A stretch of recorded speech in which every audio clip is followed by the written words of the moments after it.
Thank you, Prime Minister Holness, for your kind words of introduction. I'm delighted to welcome you all to the 26th United Nations Climate Change Conference. And it is perhaps fitting that you have come together in Glasgow, once a heartland of the Industrial Revolution, but now a place to address climate change. This is a duty I'm especially happy to discharge, as the impact of the environment on human progress was a subject close to the heart of my dear late husband, Prince Philip, the Duke of Edinburgh. I remember well that in 1969 he told an academic gathering, "If the world pollution situation is not critical at the moment, it is as certain as anything can be that the situation will become increasingly intolerable within a very short time. If we fail to cope with this challenge, all the other problems will pale into insignificance." It is a source of great pride to me that the leading role my husband played in encouraging people to protect our fragile planet lives on through the work of our eldest son, Charles, and his eldest son, William. I could not be more proud of them.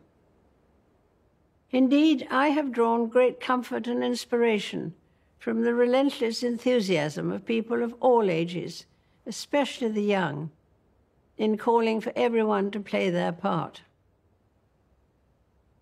In the coming days, the world has the chance to join in the shared objective of creating a safer, stabler future for our people and for the planet on which we depend.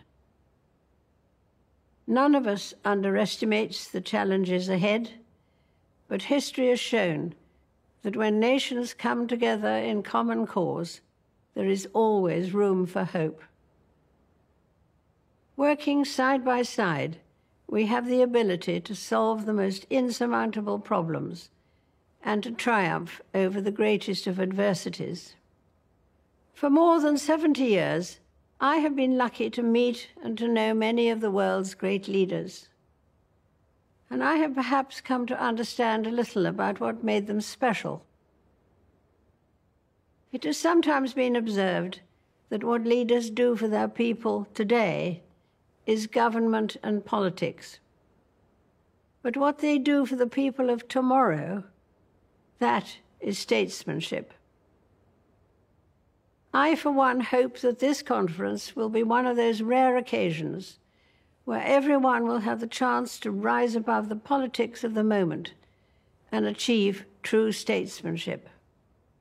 It is the hope of many that the legacy of this summit, written in history books yet to be printed, will describe you as the leaders who did not pass up the opportunity, and that you answered the call of those future generations.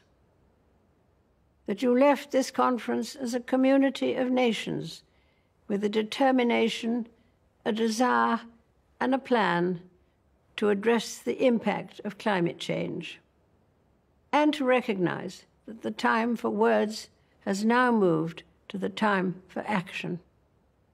Of course, the benefits of such actions will not be there to enjoy for all of us here today.